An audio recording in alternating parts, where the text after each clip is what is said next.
Alex Atkins joins LSU staff as your new run game coordinator, but obviously his main role will be as the tight ends coach of the LSU Tigers. A very interesting hire. He's never coached the tight end position at the P4 level. You got to go all the way back to 2008. Yes, I was a freshman at LSU in 2008, where he coached the tight ends specifically, but I don't think it's going to be that big of a jump up for him. And obviously, he's most famously known as the now fired offensive coordinator at Florida State. So we're going to talk about not only Alex Atkins, but Lance Guidry.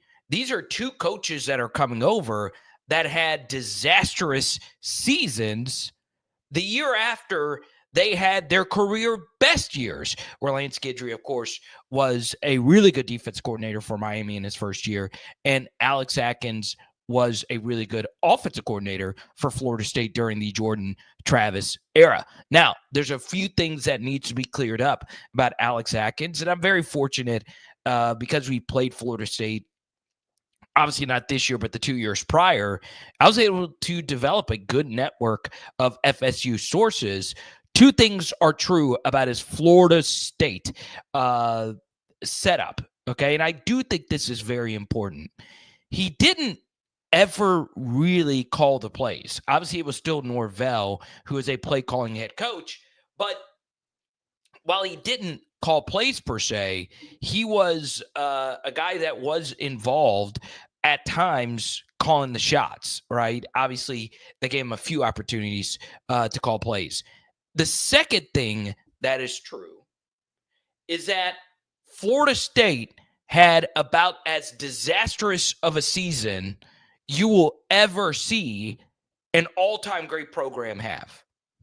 And obviously, if you were to list the all-time great programs at college football, Florida State is in the fringe of the top 10.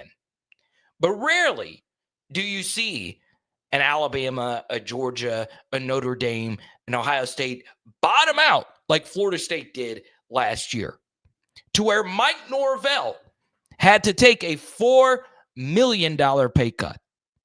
So when disaster happens, guess what? There needs to be a fall guy. And one Florida State source told me that that's what happened to Alex Atkins. Somebody needed to be let go. And by somebody, it is really somebody's needed to be let go. So some guys needed to be fired when you had an all-time great staff. Because how are you going to raise NIL? How are you going to convince a fan base after the season that they had, hey, let's just run it back with the same OC, DC, and guess what? Mike Norvell had to fire somebody. So that's how it was explained to me. Maybe Alex Atkins just completely forgot to coach. I highly doubt that's the case, but I want to share with you something that recently was said about Alex Atkins. I went to a practice and I asked my coach, my ex-coach at Florida State, about the offensive line coach at LSU. He was like, he's a great dude on and off the field. He'll take care of you, beyond the football aspect of it. And that's always been a guy who I've wanted to, play for.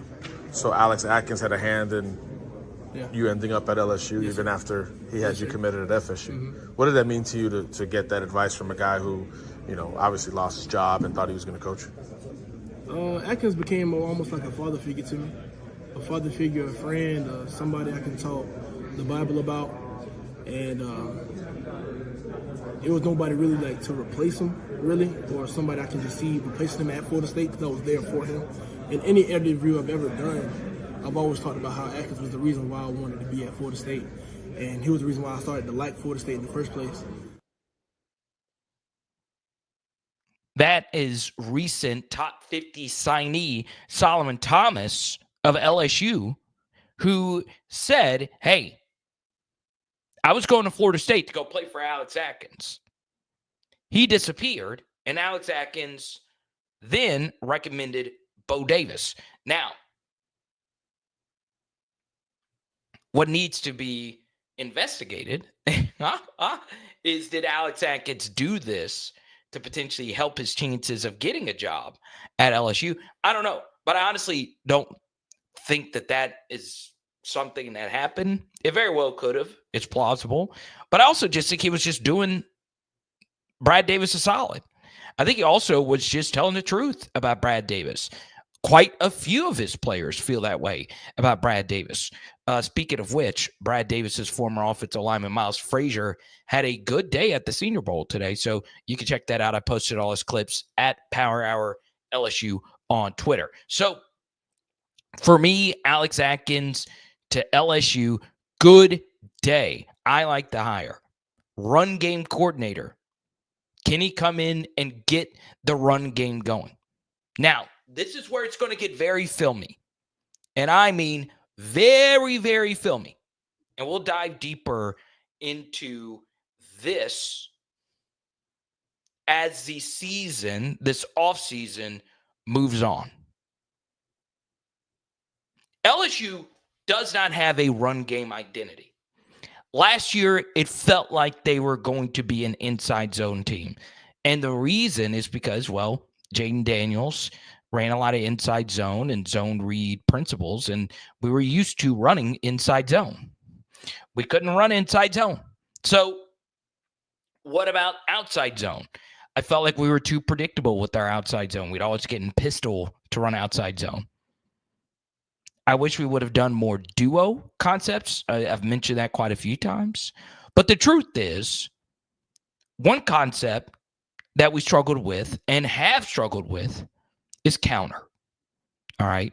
Counter is when two or oftentimes just one offensive lineman or blocker pulls from one side to the next, and there is a running back misdirection involved in it. That's counter. All right. That is what Florida State did. Florida State in the Jordan Travis era, so not this year, but the previous seasons, might be the best counter run team you will ever see. They ran it beautifully. And who was the master of the counter scheme? Obviously, Mike Norvell is the one that called the shots, but it's Alex Atkins. So LSU, with this hire, if he is the run game coordinator, now, obviously, he's going to fit the run game that is best for our guys and for our team. But I do want to include, and I've actually sat down and watched this seminar by Alex Atkins. He used to teach seminars on counter. Seriously. Speaking to high school coaches, this film analyst or this high school coach named James Light posted the seminar on him breaking down counter. Now, do I recommend you go watch it? It's tough to watch because he's an actual football coach, and there's a lot of things that will fly over your head. And the way a football coach breaks down film is different than how I do it, okay? It's a lot of rewinding, fast forwarding, and they break down every last little inch of where your foot should be, how it should be stepped, how it should, the splits should be, pad level, all those different things. Obviously, I don't get too deep down into those weeds because it would bore and just take way too long. But I got to go find it first. But I remember watching it, and I learned a lot. It made me a lot smarter. The guy knows ball. Like, it wasn't just some guy just talking. He knows freaking counter. So is that going to be our identity next year? A counter run scheme. Did we run some counter last year? Yeah, we did. We did. Now, what's very interesting is LSU's best counter run game actually happened in 2021. And that was Ty Davis Price's Florida Gators performance, where he broke, obviously, the single game rushing record, which is also kind of weird because it was Fournette's record, but then it was also Darius Geis's record. But that's a different story for a different day. That run scheme, if run properly, is deadly. It is really, really, really hard to stop. But the only way it's going to work is if you rep it, practice it, get used to it, get comfortable in it. I also don't think counter needs to be run from under center, but I like counter out of under center. I'm just a big fan of being under center. But you can run counter out of shotgun as well. Something else I really like about counter are the pullers, okay? So when you pull linemen, I think it creates explosiveness not only in your run game, but in the pass game. If you watch really closely, there are a lot of explosive misdirection pass concepts that involve a pulling lineman. Sometimes it's one, sometimes it's two. And I think that's going to be something else that Atkins brings to our team is he's going to make us better pullers.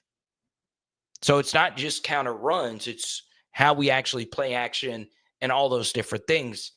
And you do add some. Now, once again, he didn't call a whole lot of plays at Florida State, how it was explained to me, but he does bring some offensive coordinator experience, even though it's more in name. Okay? So, there you go. We welcome in all our viewers on a gloomy Wednesday. We had a Mello, Tony, Cedric, Big Dex, and Jacob. Let's go.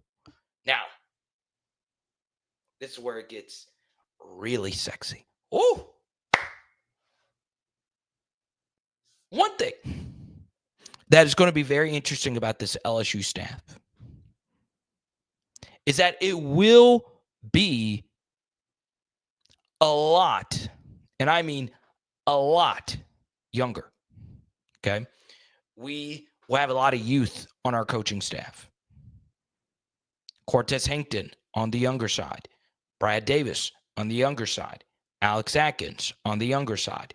Joe Sloan on the younger side. Go to the defensive side of the football. Blake Baker, under 45. List goes on and on.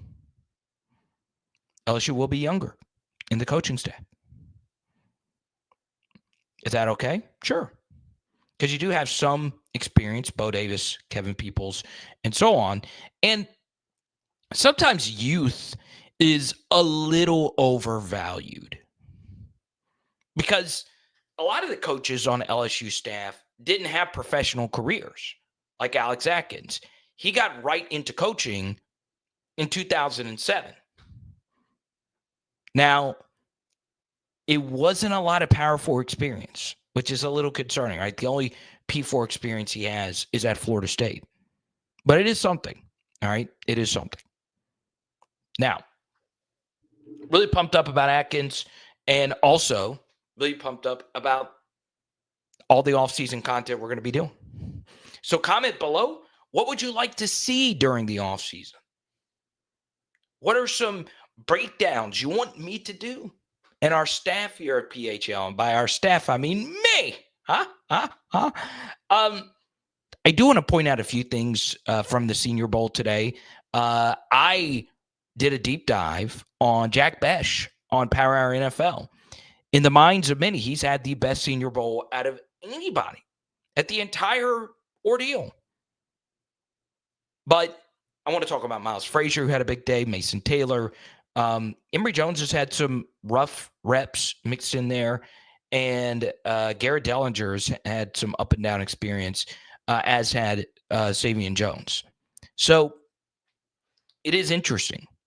I'm still a fan of Jack Besh. In fact, I have his autographed helmet right over here. Still a fan.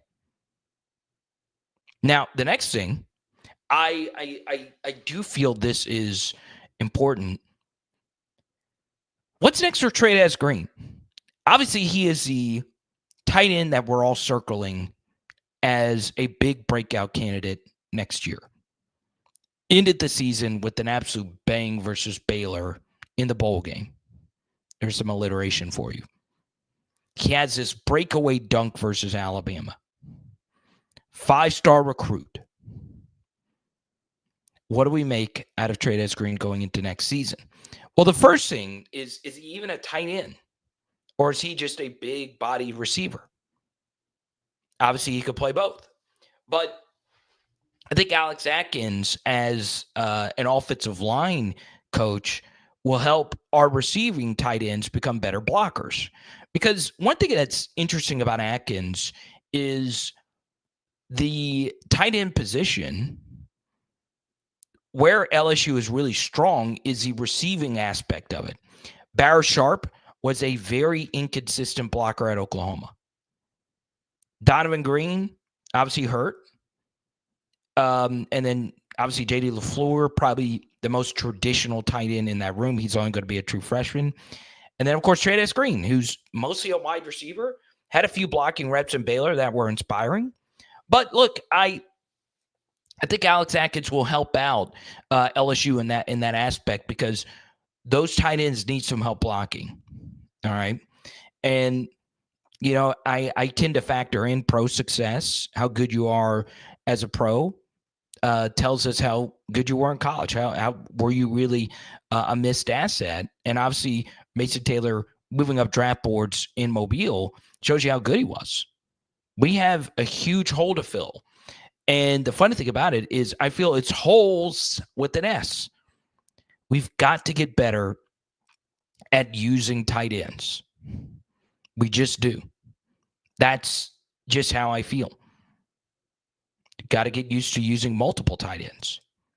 You know, our wide receiver room is deep going into next year, but is it a situation where, like with 2019 LSU or 2023 LSU, where we have 3 stud wide receivers, we want to be on the field as much as possible? That's not how I feel about this next year's wide receiver room. You know, so I want to use more tight ends. I want to use more 12 personnel because it helps create numbers in the running game. So hopefully that helps. Now, I spent a good bit of time talking and studying a few very creative offensive minds when it comes to the running game. And one of those guys was Liam Cohen.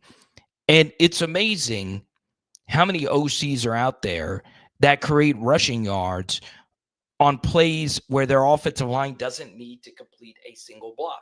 And we've talked about this quite a bit. Hopefully, Alex Atkins brings some of that misdirection to our rushing. So I do think it's a good hire, even though it's not like a clean tight end coach coming in to be a tight ends coach. And we'll see what happens, because obviously Slade Nagel was fine. Overall, he was fine last year. So there you go. Now, let's go to BT, who's in the chat. He says LSU was dead last in rushing last year. Anything is an improvement. Well, there you go. Now, let me see. LSU obviously is playing the number 1 team, Auburn. I didn't want to change my time because if you move, especially with women's basketball and all the women's basketball coverage, we move our live streams around for women's basketball. I don't want to move it around too much because there is so much LSU sports going on right now. But currently, LSU is tied with Auburn 10 minutes through the first half. So I won't go too long. Another thing is tomorrow for Thursday night show, it's either going to be very early or very late because I have college basketball myself I have to go call. All right. So there you go. Let's go to Jacob. Will he be allowed to make much of an impact in designing the run game? I tend to think, Jacob, it's a good question, that the title of passing game coordinator and running game coordinator can be just a title. All right. Something that makes you sound more important than you might be. All right. And you see that throughout college football quite a bit. The reason I think he actually will get a chance to do this is we had a crappy running game last year. All right. It was crappy. And, you know, there's been a bunch of discussion, not just amongst fans, but in our Discord and just in general, a whole lot of discussion about Brad Davis's performance. Our offensive line last year wasn't good. It's just that simple. It wasn't good. Now, why wasn't it good? It is a very, very, very complex issue. Very complex. So you bring in Alex Atkins to help with this situation. It is interesting, Brad Davis. I'm a Brad Davis fan from the vantage point of what I hear from the players themselves. Okay. But you have reason to be critical of how our offensive line performed last year. Okay. There's really, really, really, really, really good skepticism about Brad Davis. That's why you bring in Alex Atkins as well. He's going to help out with this. Okay. He is really going to help out with this. So I really do like the hire. I really, really, really do. I'm not just saying that just to say it. Okay. The staff is so much better than what we had during the early Brian Kelly era. Okay. Outside of Jamar Cain, who I think is ridiculously good. But if you have Bo Davis and Kevin Peoples, you're fine at defensive line right now. Okay. The next thing I want to get into here is, how do I feel about Garrett Nussmeier and his role in the running game? Because your quarterback plays a big role in how your run game performs. And one area where I'll defend Brad Davis and Joe Sloan to a certain degree is we did have to replace, arguably, the best college quarterback season ever. Now, I think Joe Burrow, of course, was better than Jaden because, we actually won 15-0 and won the Natty. But Jaden Daniels did not have a bad game. And for 2 seasons, Jaden's sheer existence on the field made our run game better because you have to account for him. And sometimes you can overcompensate for him. And it made our running backs a lot better. All right. So you go from that to the literal exact opposite. And it does make things more complex when it comes to actually running the football. And that is still not an excuse for you to not run the football, because Quinn Ewers runs a 5.8 40. Texas's run game was ridiculously good. And that was after their 2 best running backs were out for the season, before the season even began. So, all the excuses are to the side now. If we can't figure out how to run the football this year, then there needs to be drastic changes. Drastic. All right. Let's go to Blanche. Can you teach a running back how to see holes? Thinking about Trent Richardson. Yeah, you can. But look, Blanche, so much of it is just feel. It really is. So much of it is just a feeling out process. It's hard. It's really, really, really hard. Now, I will also tell you that Caden Durham was really good last year. The vision needs to get better, though. And look, that was said by me before the season even began. It's really, really, really hard to run the football as a true freshman when, as a high schooler, you literally just ran by everyone. And honestly, Caden last year was a little bit more nuanced than I thought he would be. So there you go. Let's see. Coming up next, actually did my prep in my phone today. Is there a reason to be excited about not next year, but the year after for LSU football? And the answer to that is a resounding yes.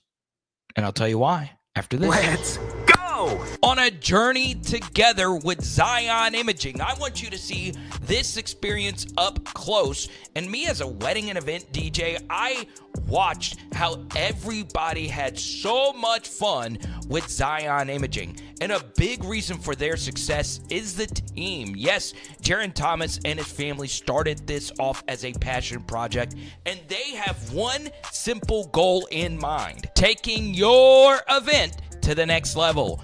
Whether it's a wedding, reunion, quinceañera, school, or corporate event, Zion Imaging is all about family-friendly fun. And I gotta show you on this tour the high-level technology that quickly sends your video session to your phone, whether it's iPhone or Android. Yes, it's the Zion Imaging 360 spin booth experience, serving North Texas, North Louisiana, South Arkansas, Orlando, and more. Give us a call, 318-469-4265. Check us out on Facebook or book us at Zion Imaging, XYAN Imaging.com. Home is where the heart is, and our friends at NOPOD Roofing really takes that to heart. 504-810-8744. Give them a call today for all of your roofing needs. And one of my favorite things about NOPOD Roofing is their versatility. They not only do roofing, they do siding, they do painting, they do tree removal, fencing, anything home improvement. Our friends at NOPOD will get you straight. Give them a call today at 504-810-8744 and let them know PHL and Carter the Power sent you.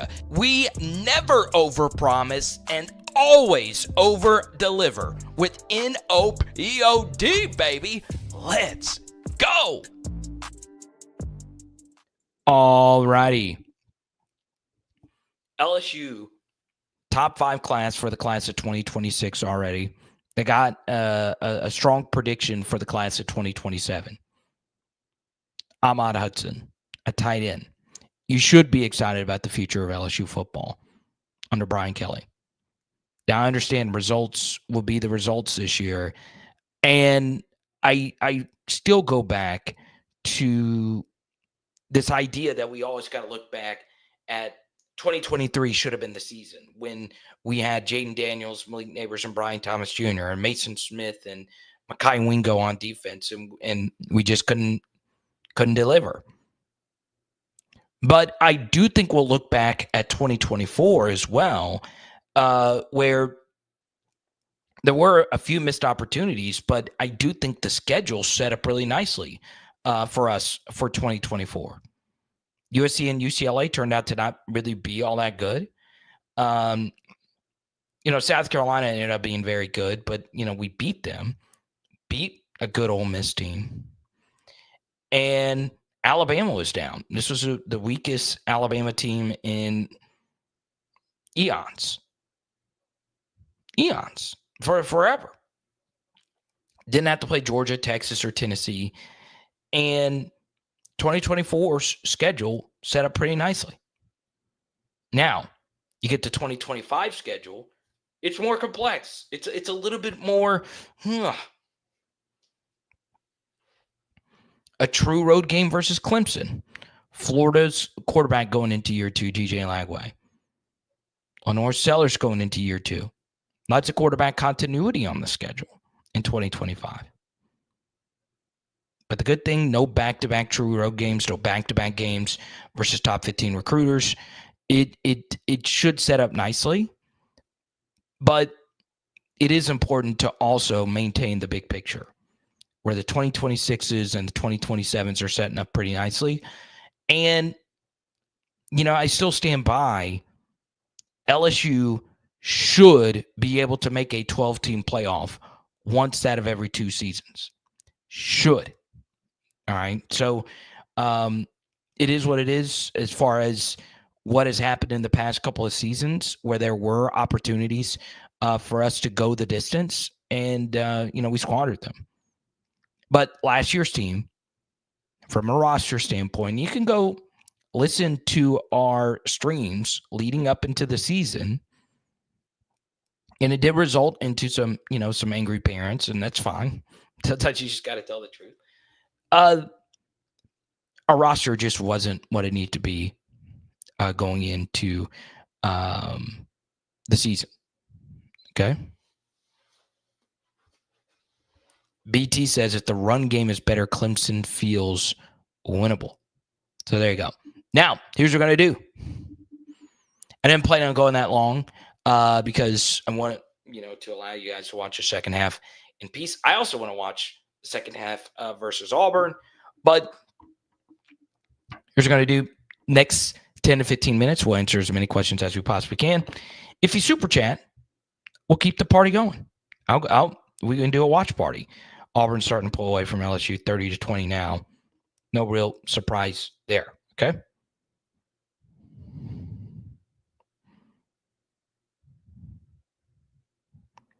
Let's see here.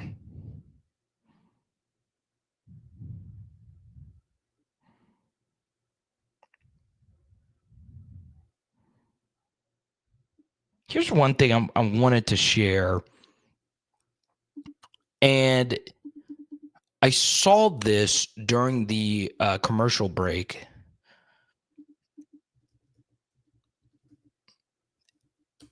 It is something, okay? I want you to take a look at this from Parker, who I like a lot, Parker Fleming, at Stats War, okay? This is rushing game success. All right, so to the x-axis is yards before contact per attempt, and the y-axis is yards after contact per attempt. And as you can see, Florida State was not good in either. Okay, they weren't last year.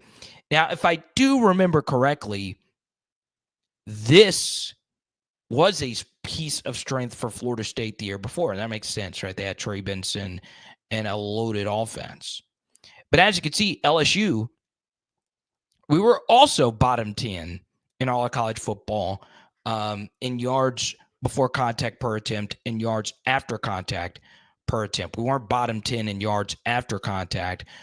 What that tells me is our running backs are actually talented. In particular, Josh Williams is really good at breaking tackles and falling forward. But we need to get better in this area.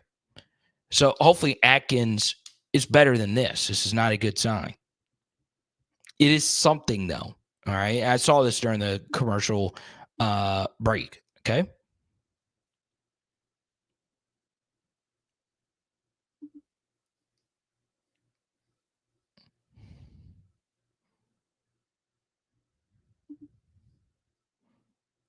Let's see.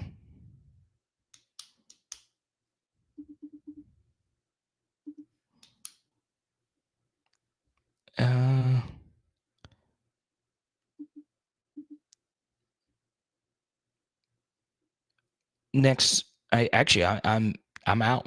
I'm out of things. I normally take a few comments, but I kind of want to watch this LSU Auburn game myself. Big shout out to each and every one of you. Big shout out to Zion Imaging, XYANimaging.com. And we'll talk to you soon. It is Power Out LSU. Boom. And tonight we are doing some soup. Now, go to Power Hour NFL. You could see my Jack Besh film study. You could see all my other film studies, Chiefs, Bills, all that stuff. And there you go. Let's go.